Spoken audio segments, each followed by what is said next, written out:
Good afternoon, everyone.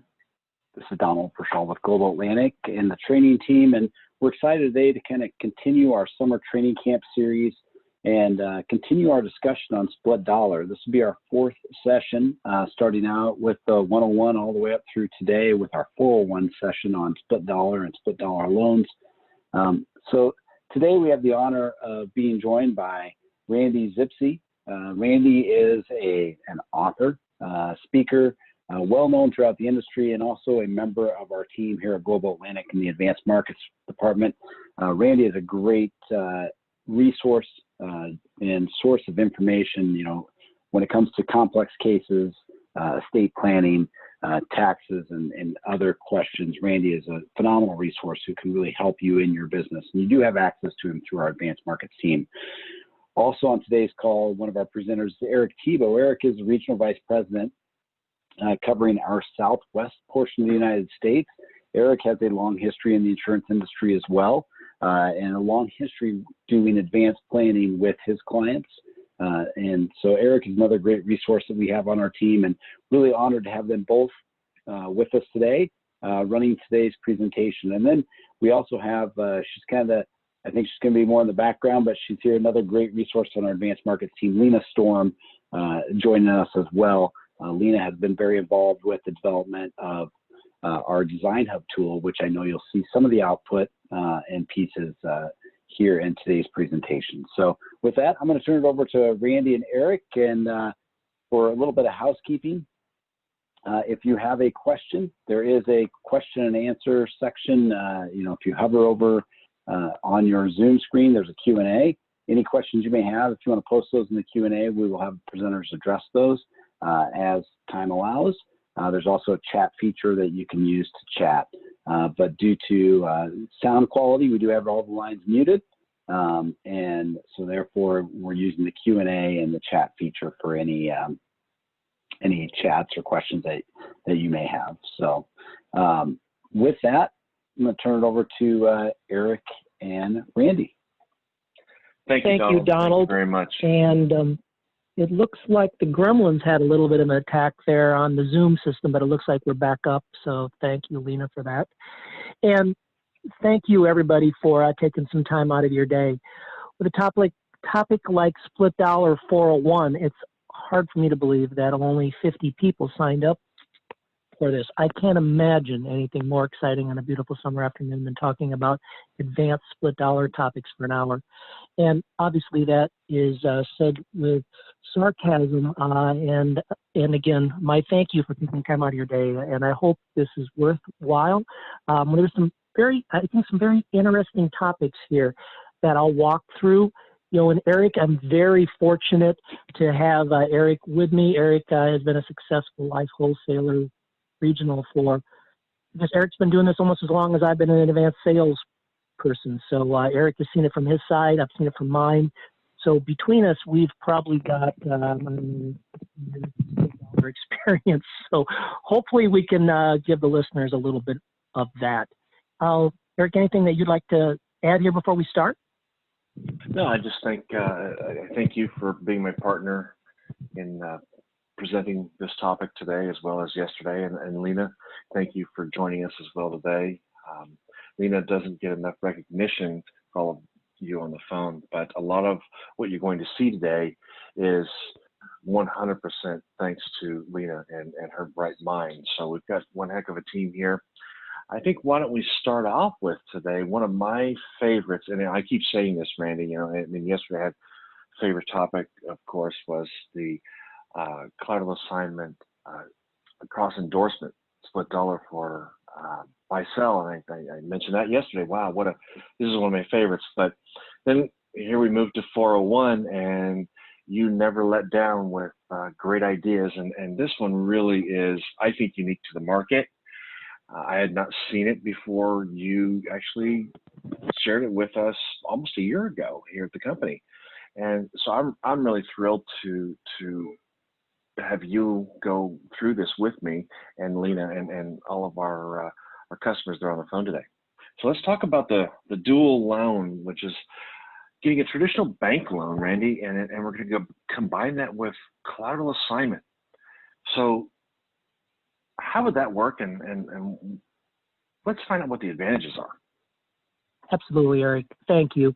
And dual loan is, it's just a simple way of describing a transaction, really, Eric, that's not that complex. At the heart of it, we're going to be talking about a collateral assignment loan regime split dollar arrangement. That core transaction may be between a business and an irrevocable trust, might be between a business and the owner of that business, the business and a key person. But like yesterday, like we talked about, and I'm not going to spend a lot of time about what collateral assignment loan regime split dollar is because we covered it in depth yesterday. But at the core of the transaction, there's simply going to be a loan regime split dollar arrangement. But in order to enter into that loan regime split dollar, the party that is making the loan has to have cash, right, Eric? And a lot of businesses aren't exactly loaded with cash. Businesses sometimes are very illiquid. Maybe they have real estate, maybe they have inventory, maybe they have, buildings, equipment. It's hard to know what the business is going to have for assets, but generally cash isn't one of them that they're holding on to a lot of. In the same way with business owners, whether somebody's a small business owner, a real estate developer, or just somebody, a wealthy retiree. These people probably aren't sitting on a bunch of cash. Quite frankly, people generally don't get wealthy by sitting on cash. They use their funds.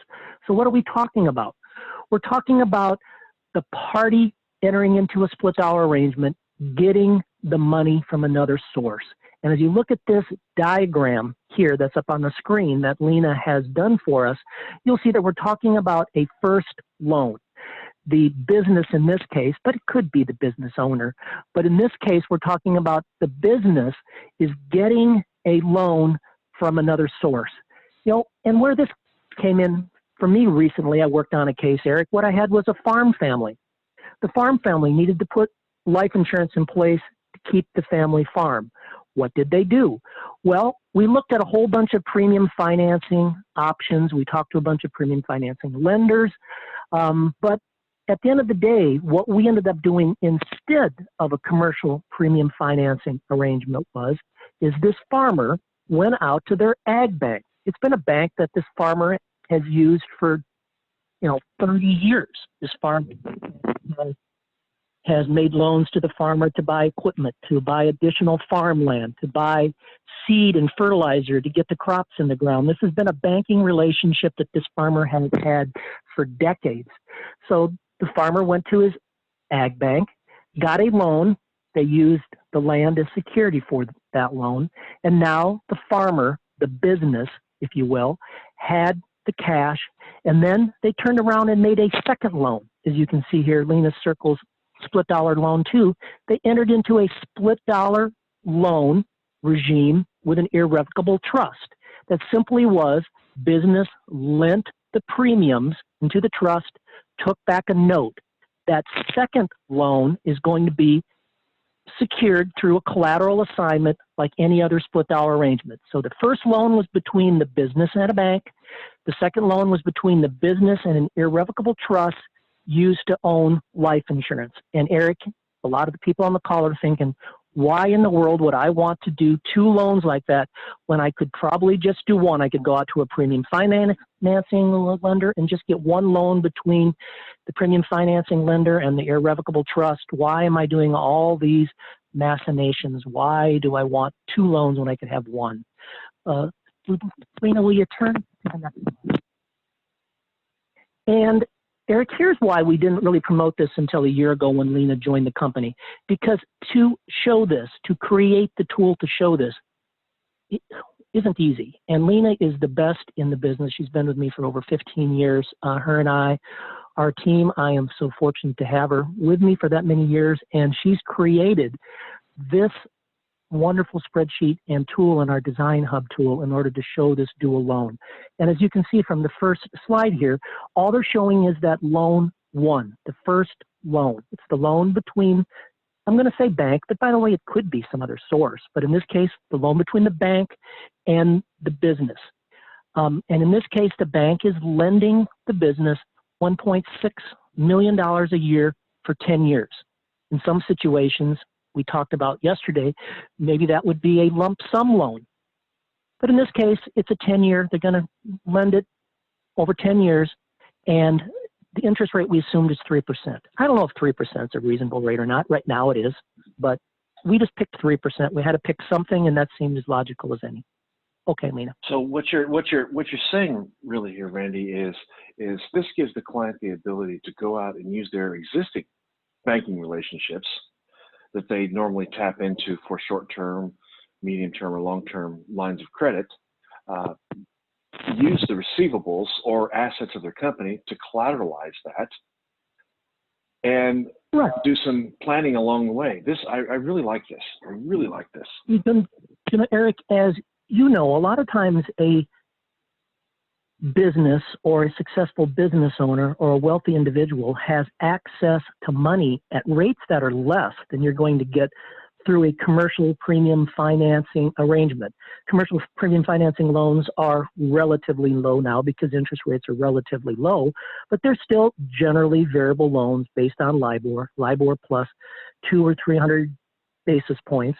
They're usually annually adjustable. It's very possible that a successful business owner or a successful business actually has access to assets at a lower interest rate than that. Fantastic. Yeah. So, and we can still check the box for, retained capital, keeping your capital, your cash at work for you in your business. When most business owners, it seems, that are doing well, might have a return on investment of 18%. Why would you want to upset that apple cart? So I like this. Thank you. Absolutely. So that lower interest rate's just one reason to do that. That's not even really the primary one, but it's just kind of a side advantage to this. Now what you're going to do is that business or that business owner is going to make the second loan. And as you can see here in the example that Lena has done for us here, that money is just being re-loaned. That $1.6 million is coming over, and it's going to be re-loaned in a split dollar arrangement. So the business is going to make a loan to the trust at $1.6 million. Now, Eric, this is a split dollar loan under the split dollar rules, so it's going to have to be at least the applicable federal rate. And again, this is a 401 course, but I don't think we need to spend a lot of time on what applicable federal rate is. But as you know, and the listeners hopefully all understand, is there's three different AFRs. You have the short-term AFR for loans that are less than 3 years. You have the mid-term AFR for loans that are 3 years up to less than 9. And then you have the long-term AFR for 9 years and longer. Right now, the long-term AFR, I believe, is 1.17%. The short-term and the mid-term are both under 1. In this example that we did, we started out using the short-term AFR, which is roughly 25 basis points. As you can see, Lena's pointing out 0.25. So what we did here was we assumed, you know what, the short-term AFR is so low. Let's start these loans out with the short-term AFR at 25 basis points, virtually interest-free. And then we're going to watch this. We're going to monitor this. And we just randomly picked, because we don't know when interest rates are going to rise. Geez, Eric, if I knew that, I would be retired and living on a beach. But at some point in time, interest rates are probably going to rise. And we just assumed year 4, let's say interest rates start to go up. We locked in a hypothetical long-term AFR that we just picked out of the sky at 1.5%. 4 years from now, that long-term AFR may be more, maybe less than 1.5. I don't know. But for illustrative purposes, we picked 1.5. So as you can see here, we're making loans for 10 years. We assumed in the short term that the interest rate is going to be 25 basis points, which is roughly the current short-term AFR. And then we assumed after that we would be able to lock in at a 1.5% rate. So that's the second loan, the split dollar loan under the loan regime. Eric, do you have anything to add there? Any questions? No, I like this. I think it looks good because you can really see the difference between the savings, actually, right there where Lena's pointing, between the traditional bank loan that the business is securing to do this planning transaction and the accrued interest on the split dollar loan. I mean, that's significant, and it keeps growing over time. And you know, one of the things I liked when you first shared this about this, Randy, is that, look, this helps with gifting. I mean, maybe 44,000 or 48,000 in this case would be not a big deal in gifting, but sometime down the road, maybe when the interest is hundreds of thousands of dollars, you don't have enough grandchildren or children to affect the gifting, then it complicates things. So I really like this. And Eric, that's the key to this arrangement, right? It's about being able to put less money into the trust. And by putting less money into the trust, you're using less of your lifetime estate and gift tax exemption. As you can see here, by the time this insured is 80 years old, we've put, on an illustrated basis, $3.3 million less into that trust. And if we're in a taxable situation, think about this. The estate tax on $3.3 million is 40% of that, about $1.3 million. So in a taxable situation, by having required less gifts into that trust, using less gift exemption, we've saved the client over $1 million. So that's really kind of the second benefit of that. The first benefit, as we talked about, is there's a very good possibility that loan one will be at a lower interest rate than a premium financing loan. Certainly, we know that it's going to allow the business owner to keep his or her assets in the business and not utilize it here. So you have some possible arbitrage off of that. And the second big advantage is here is by using the AFR, especially in the low environment that we're in right now, you've made less gifts into the trust, saving gift tax. And Eric, you might say, but you still pay the same amount of interest approximately. Yes, but it matters where the interest is paid. If you have to pay higher interest outside of the trust, those are the dollars that are subject to estate taxes, Eric. So if I have to pay more than that loan one, those dollars are worth less to my heirs than the dollars in the trust are worth to my heirs, if that makes sense. 100% of everything in that trust goes to my heirs. Only 60% of everything in my estate goes to my heirs. So by minimizing what you have to pay in interest at the trust level, you're saving money for the family. And the next big advantage here, Lena has highlighted already. And here again, this is just an illustrated amount. I can't tell you whether this is reasonable or unreasonable, but here's what I know. I know in this situation that there is a note now. That second loan is being evidenced by a note. That cash has been converted into a note. If this is a private split dollar arrangement, that note is being owned by the individual business owner. If it's a business dual loan situation, that note is being held inside of the business. Either way, that closely held business or that note in the estate of the insured is going to be worth less than its face amount. That is especially true with interest rates as low as they are right now. To a lot of you on this call, how about you, Eric, since you're not on mute? Do you want to buy a $15 million note from a private trust that's going to pay for the next 30 years 1.5% interest? Is that an investment that you want to make?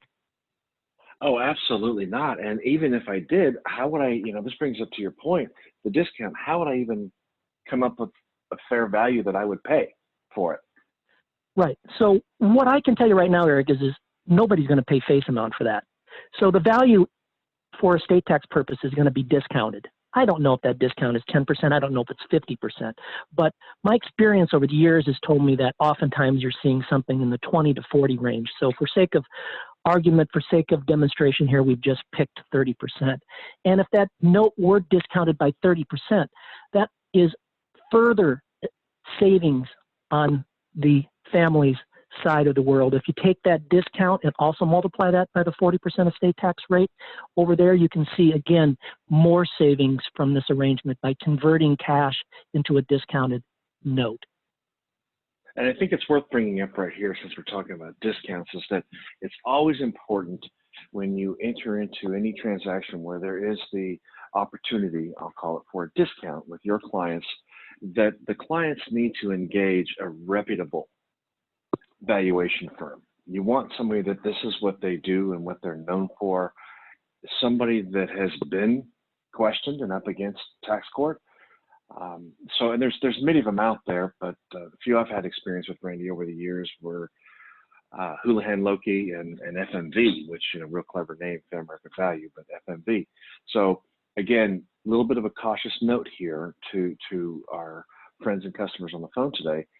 Make sure you use and engage an actual professional discount valuation firm, rather a valuation firm. Well, Eric, I can't tell you how important that is. That is such a good point, because if you don't use a valuation firm and the IRS challenges the valuation, now it's you against the IRS, and you're trying to prove the valuation of that asset over an expert that the IRS has. That's going to be a tough fight. But if you have a professional, third-party, qualified, credentialed valuation firm, you have a really good chance. And what my experience has been, Eric, those cases are not generally the ones the IRS picks to fight, first of all. So getting a valuation firm involved is so important here, as well as, I should say, tax advisors. I mean, this is a complicated transaction. I'm pleased with the way that we have to illustrate this, what we can show. Lena and I have a lot of experience in this, as do you, Eric, but that's no substitute for the client having their independent tax advisors. All right. Absolutely. Next slide. So Randy and Eric, if I could, real quick, just a couple of quick questions. So in your guys' experience, number one, when you do this kind of dual loan, are banks requiring, in the cases you've seen, are banks requiring interest to be paid and not just rolled back into the principal? And two, those interest, if they're paying interest on the loan, is that availably written off as a business expense for the business? Let me answer. If you're talking about the bank loan, I think if you're talking about the bank loan, typically the bank's not going to let you accrue your interest at all. It's no different than your mortgage. They're not going to allow that. Pretty much premium financing space allows that, but traditional commercial lenders, Randy, I think, love to hear your experience. And my experience is they will not roll or accrue the interest. It must be paid. And I'm going to withhold my comment and let you, Randy, talk about the tax deductibility. I was hoping you were going to answer the second one of that, and I was going to answer the first half. I'm going to change your answer a little bit on the first one. I'm going to change it to, it depends on your relationship with your bank. There are some banks, especially small local banks, arrangements that business owners have worked with for years and years that will allow you to roll interest. But Eric, I don't think that's the norm. I think it's certainly less common than interest being paid. So I guess that's how I'd leave the first half of the question. The second half of the question is a deductible. I personally don't feel it's deductible because the tax code 264A says that any interest used to acquire or carry a life insurance policy is not deductible. I realize that this is one step removed. I could make an argument why it would be deductible. Money is fungible. If I wanted to take a deduction, I certainly wouldn't match the loan 1.604 to 1.604 on the loan 2. I would get a loan for loan 1 and make loan 2 a different amount. I might do loan 1 as a lump sum and then loan 2 over time, but I certainly wouldn't match them. If they were matched like this, I would hate to be arguing in court that wasn't a loan to carry a life insurance contract.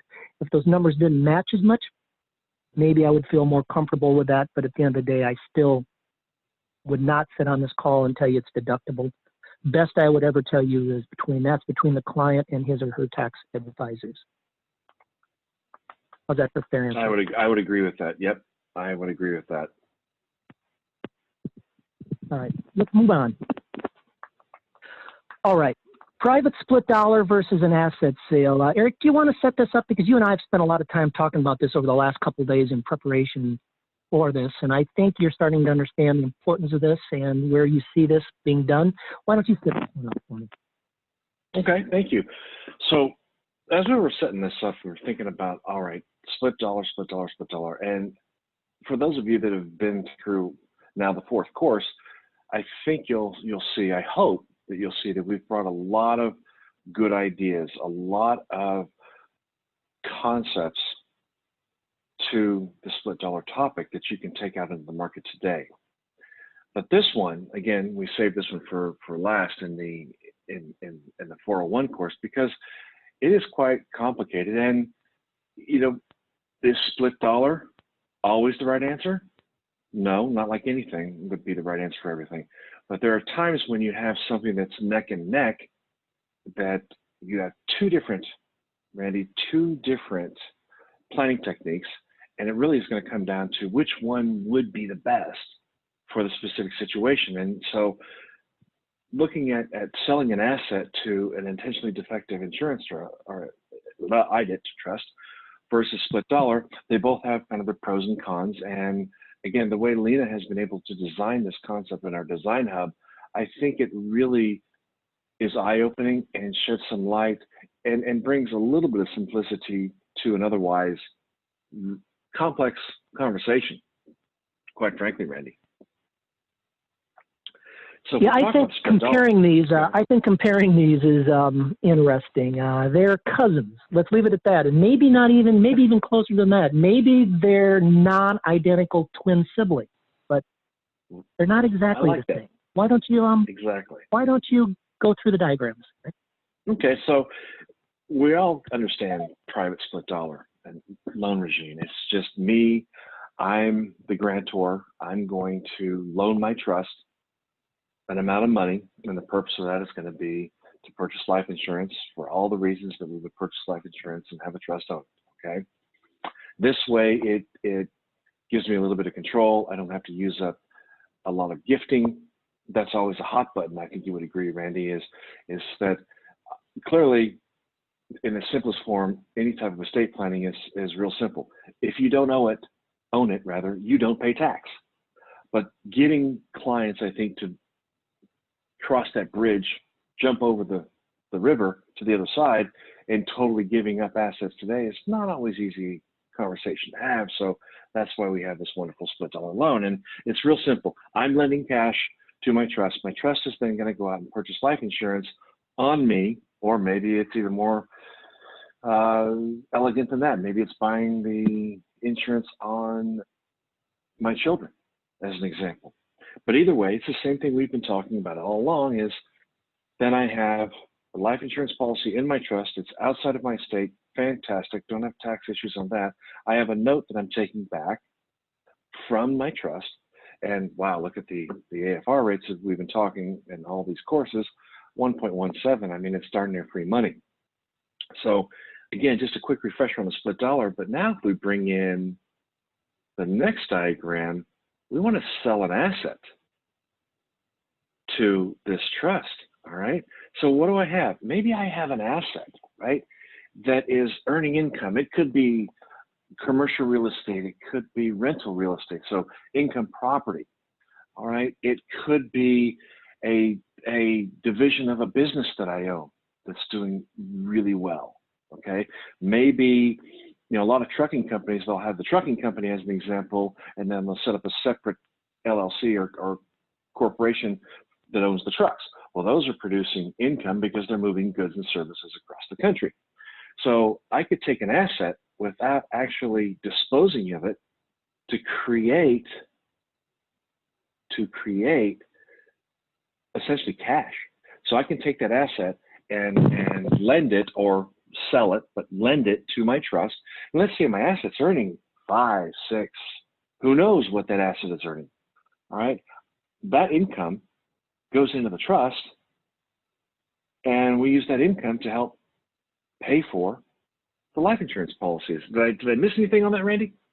No, Eric. Basically, as you can see from that diagram, those two arrangements look an awful lot alike.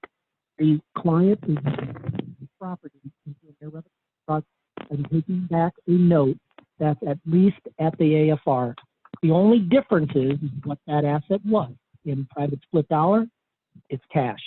In a sale to an IDIT, it's something other than cash. Hopefully, it's an asset that is cash flowing. And a cash flowing asset is the perfect asset. As you can see the big difference to get into the punchline, and we'll show that here in the next slide. But over on the right, Lena's put the three main reasons for it. Lena, you're too fast for me today. There were three main reasons why that asset sale is the better asset. You've got the asset income used to fund the premium. So it's the cash flow from the asset. You're not even using the asset in most cases. You're just using the cash flow from it.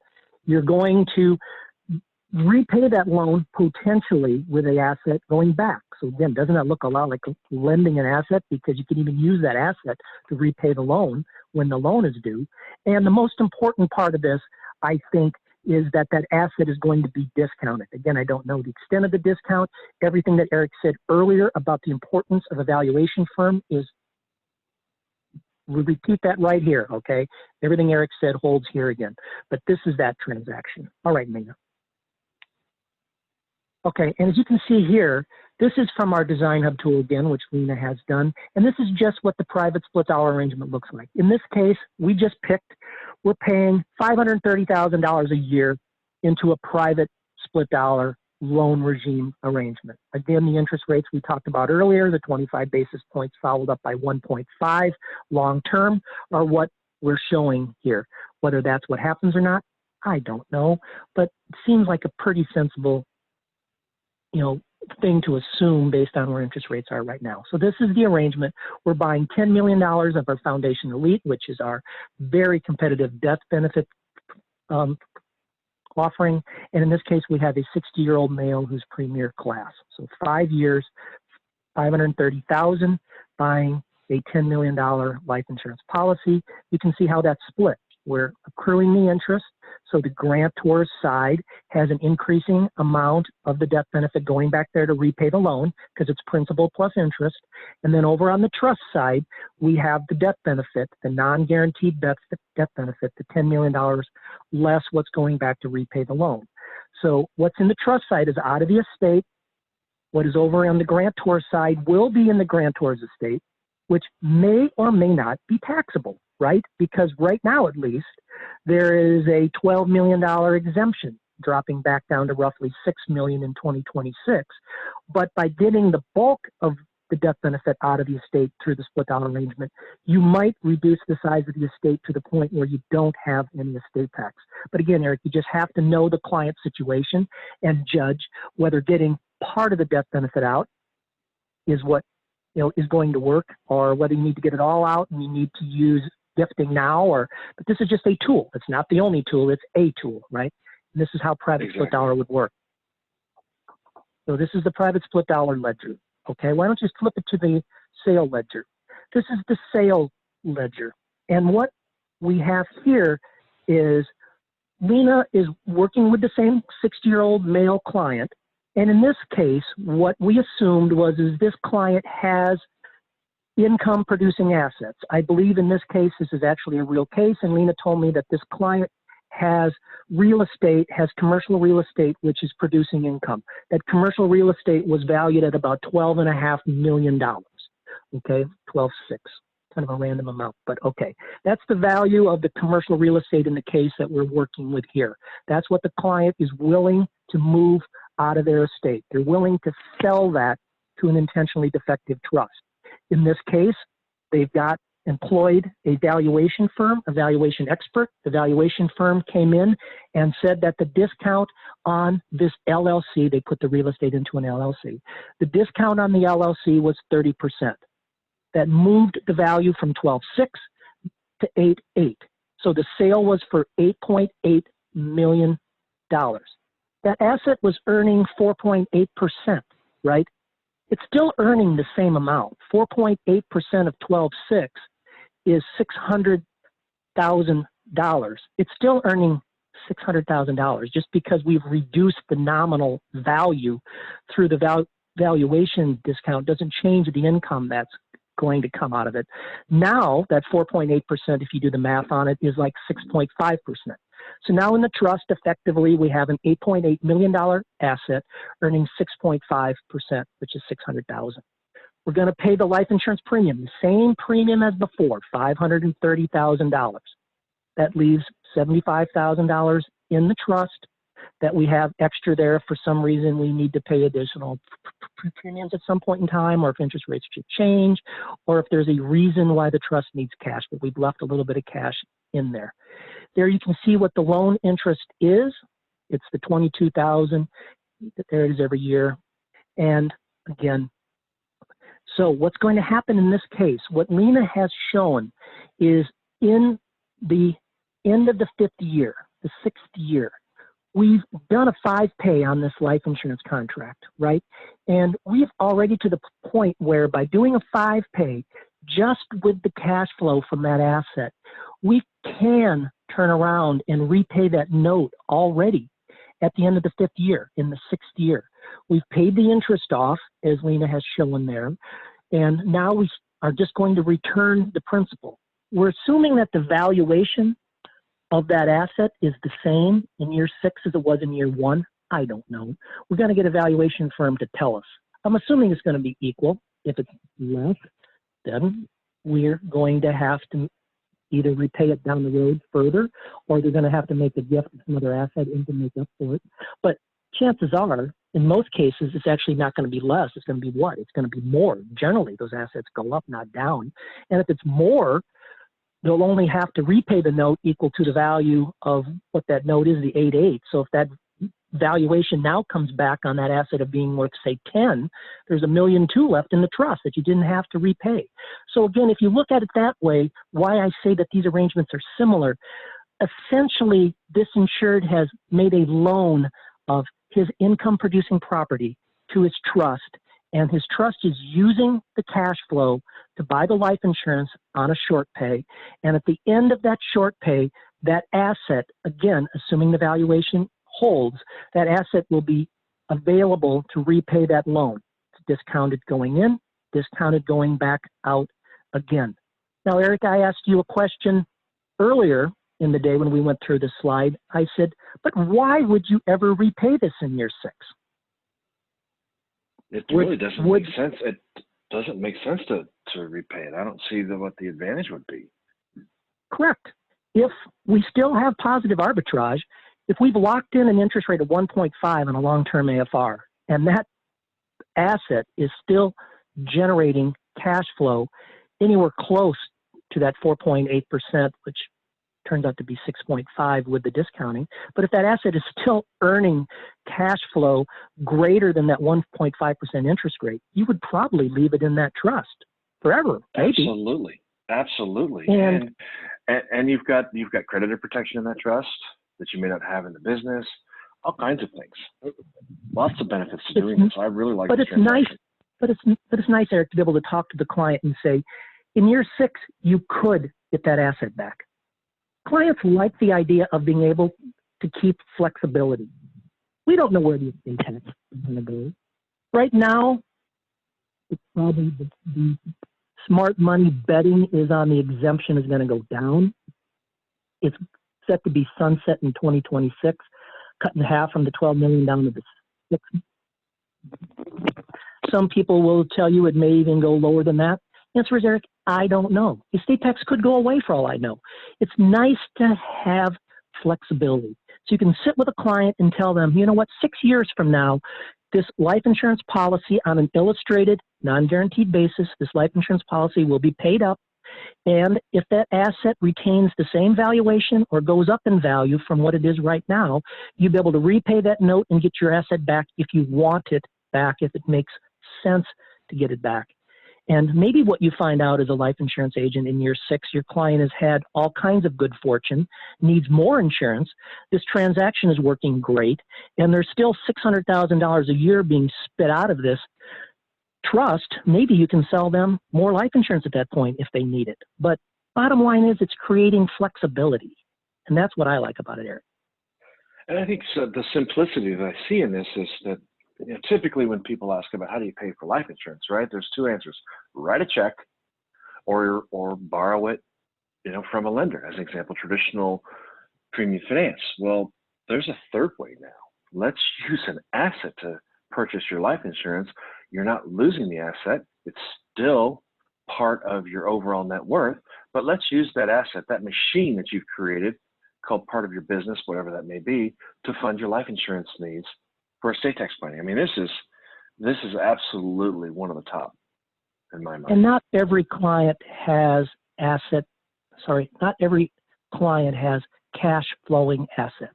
Certainly there are people that have illiquid assets, but a lot of your successful clients do have assets that cash flow.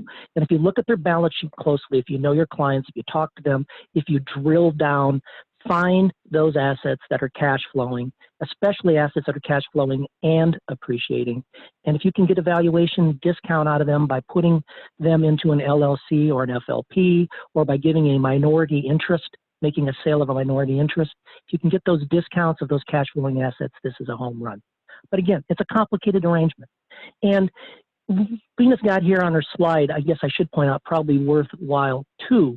She's got consider seeding the trust.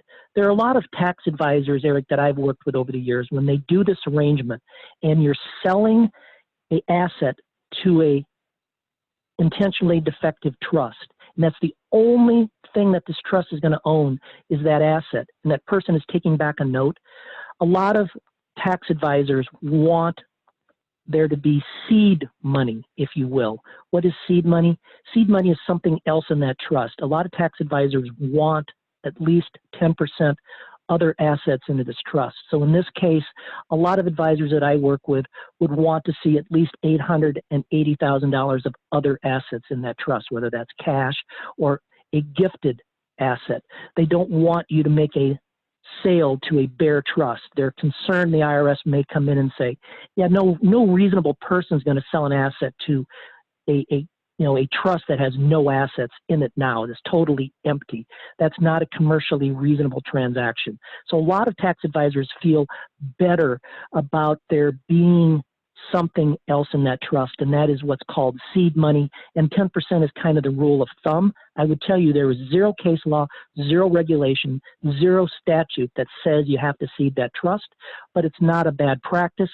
I also know some really smart tax lawyers that I've worked with over the years. Rather than putting seed money in it, what a lot of these other smart lawyers have done, tax lawyers over the years, is they have the beneficiaries guarantee that note. That gives that note more legs as well.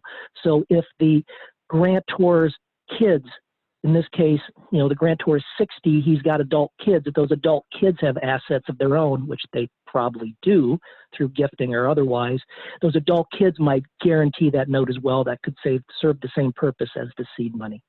Eric, anything you want to add to that before we move on?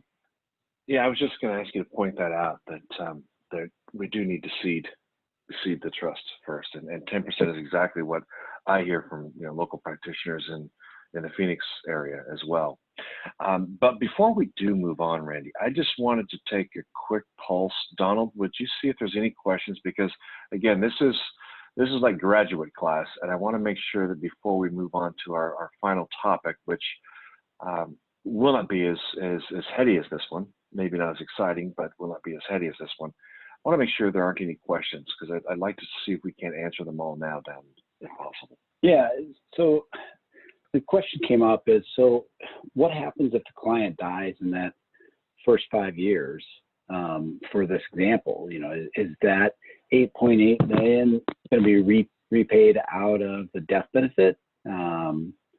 Or how does that weigh? Let me answer that. Yeah, let me answer that. It also, does it create estate tax liability?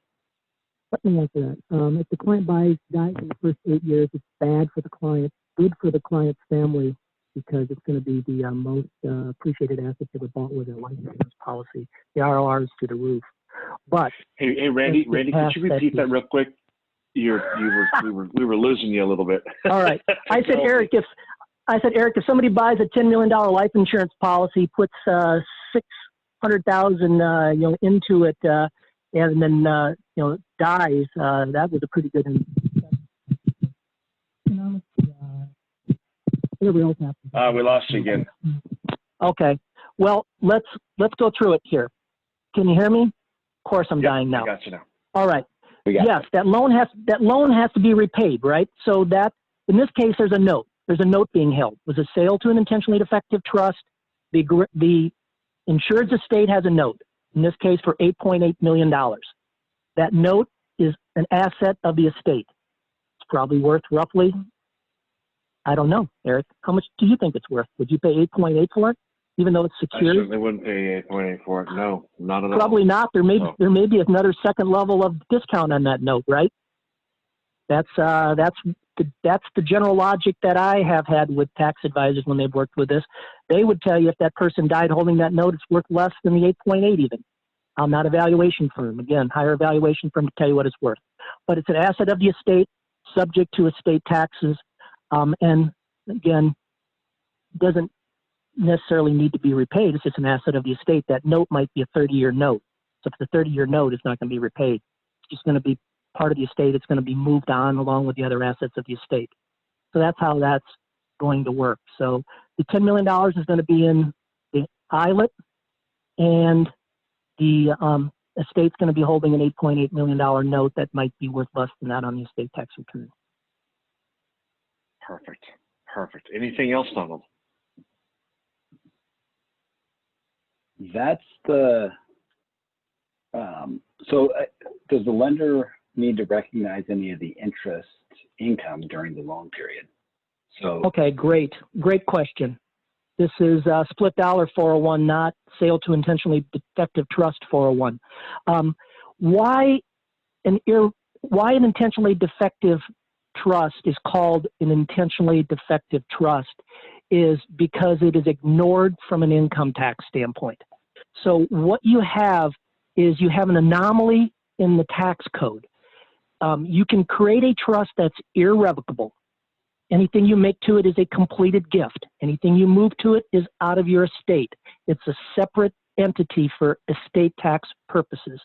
But the tax code has an anomaly in it that allows you to keep that trust as part of yourself from an income tax standpoint. So what I'm trying to say is everything estate and gift tax, it's separate. Everything income taxes, it's the same as the person who created it. So in this case, I owe myself interest, and I pay myself interest. Well, when I pay myself interest, I don't have to report that on my income tax return. I don't have a taxable event when I pay myself interest or when I sell myself something. That's not a taxable event. It's ignored. So any capital gain or income tax event between me and the trust is ignored.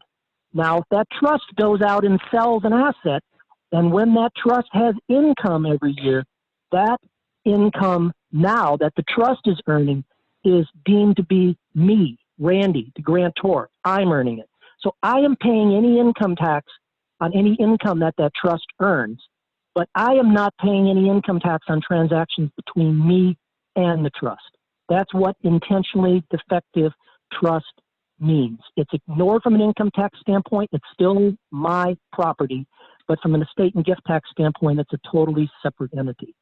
Eric, because you're the only one who is not on mute, I'm going to ask you whether that was a clear answer or not.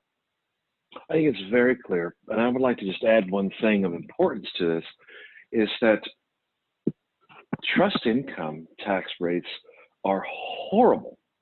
So it is better in this scenario that it is the grantor that would be responsible for all income and or capital gains taxes to be deemed as the person that has to pay them at his or her, the grantor's tax rate.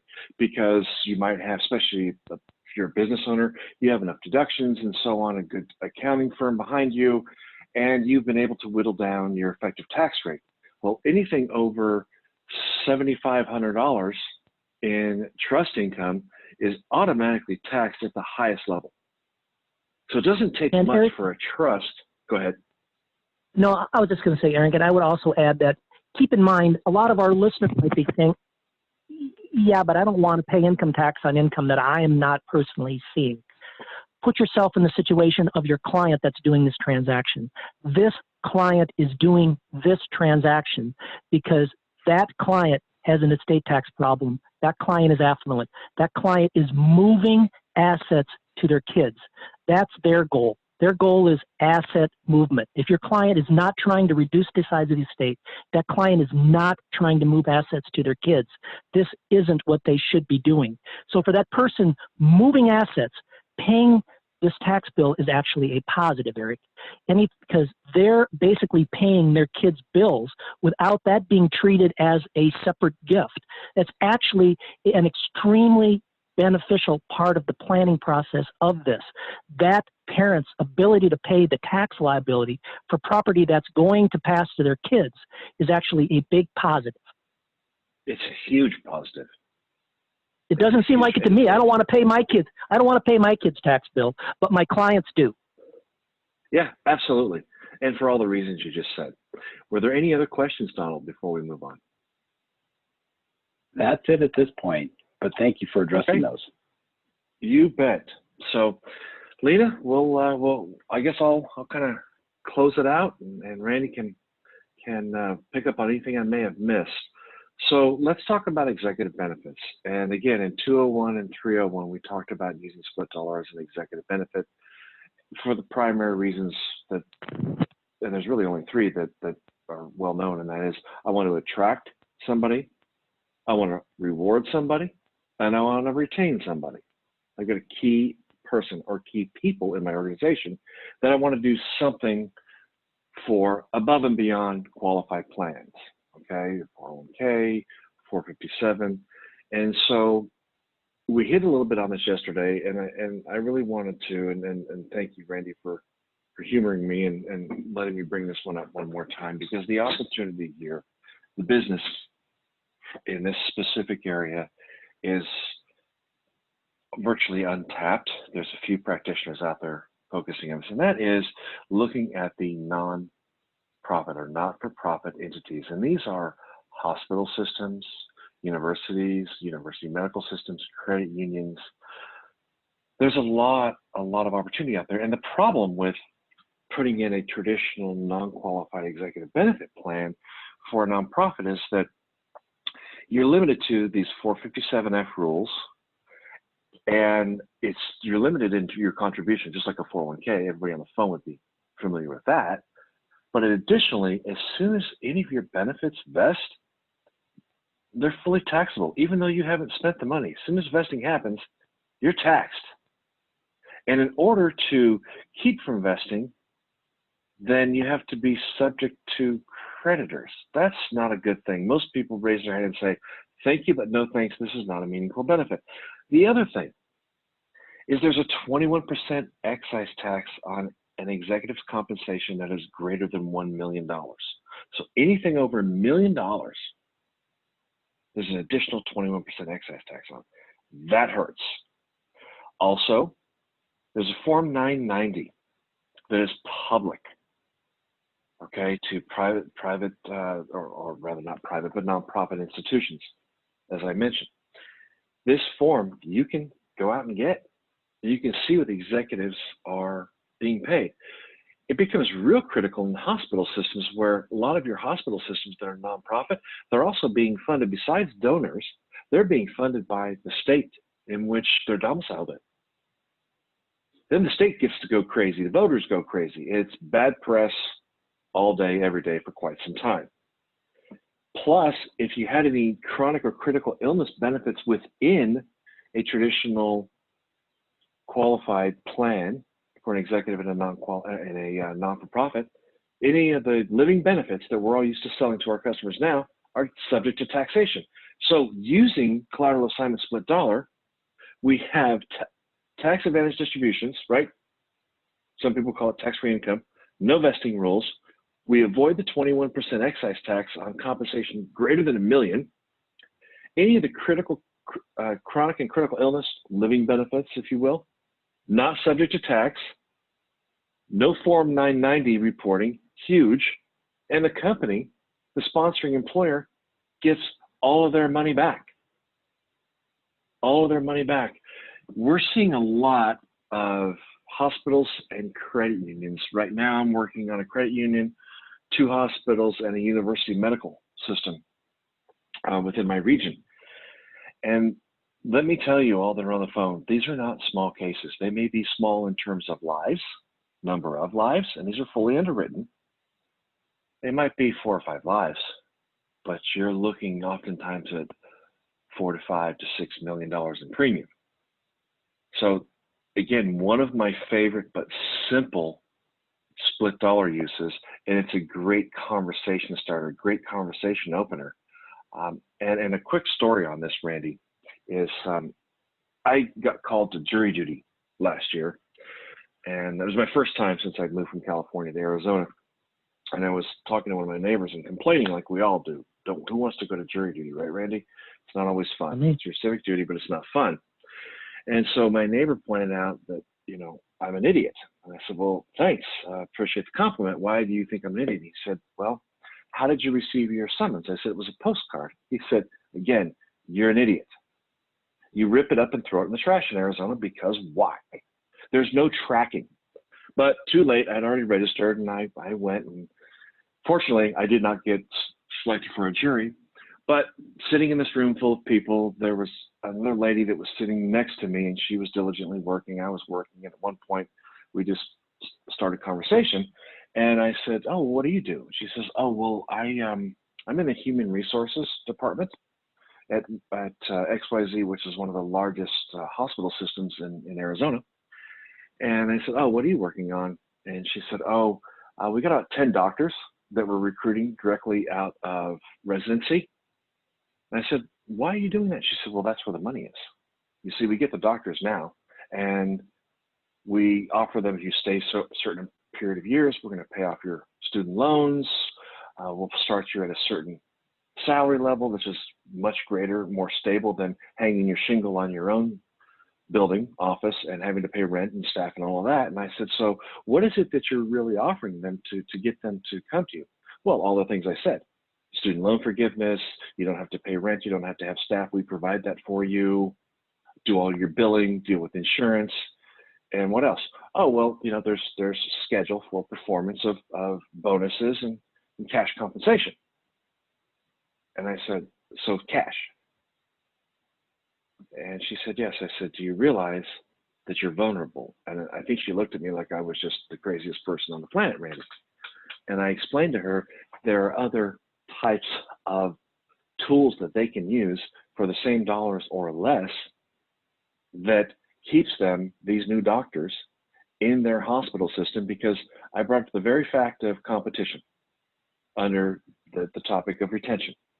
What happens if that was ABC Hospital, then XYZ Hospital comes in and says, "Hey, Dr. Storm, Dr. Zipsy, I know you got a good deal over here, but I got a better deal, and I'm going to sweeten it with a true retirement plan, not just cash every year. But for doing that, I'm going to have a restriction on this benefit for a period of time." Her eyes opened. So I think that this is a great opportunity. Anything you wanted to add on that, Randy? Let me add a couple of things quickly there. For all the reasons the last 2 days we've talked about why collateral assignment split dollar is good, and I'm just going to put in like I did yesterday again, Eric, if somebody from Global wants to make me a split dollar loan at 1% interest rate, I'll sign up for it tomorrow, and I'm sure Eric will as well. It's for all the reasons it's good in a for-profit business, it's even a better benefit in a not-for-profit for all the reasons that Eric just talked to. So this is a slam dunk for not-for-profits. And I'm also just going to throw out there, Eric, remember when we used to have college sports? There's a pretty famous football coach who coaches at the University of Michigan who has one of these arrangements in place. And some of you may have heard of that. It's Jim Harbaugh. And this is kind of where this started to get a little bit of press. Harbaugh was a big name person that has this as part of his benefit arrangement. And so it's not just for football coaches. In fact, there's only so many Division I football coaches out there, and there may be less a year from now. But as Eric has said, doctors and executives of not-for-profits, this is a huge benefit in that space. Absolutely. So are there any questions, Donald, that have popped up? No, I think you guys have addressed a lot of great information today. We are right at the top of the hour. No current outstanding questions. I do want to remind everyone You will get a copy of the slides as well as a separate link to the recording of this call, so you can go back and revisit anything. Is there any other things that you guys want to hit on before we wrap things up? I just want to thank my colleagues. Lena, thank you. Randy, thank you. Donald, thank you for putting this together and hosting this for us and making sure that we didn't stumble on ourselves. And I would be remiss, Eric, without adding my thank you to Mr. Frank, our compliance guy, who we just got these updated slides to him yesterday, and he did yeoman's work to get this done. So Yes, thank you as well, Gary. And thank you for all of you who listened in. I know that's a lot of split dollar over the last few days, and I hope you can take something away with that. The Design Hub tool, please, if you have a case you want us to say something in the Design Hub, call one of us, call Lena, call me, call Eric. We'll be more than happy to help you. We're so proud of that tool. A lot of you probably have my phone number. If you don't, it's 508-596-9346. And I'm really good with email, and it's randy.zipse, Z-I-P-S-E, @gafg.com. And again, thank you for your time, and I look forward to talking with you about your cases. Well, thank you, everyone. Thanks for your time today. And, be sure to reach out to our advanced markets team if you have additional questions or needs. And we look forward to hosting you next week on Tuesday and Wednesday as we dive deeper into premium finance. So we'll be hitting premium finance 301 and premium finance 401 next week. So look forward to you joining us then. Thanks, everyone.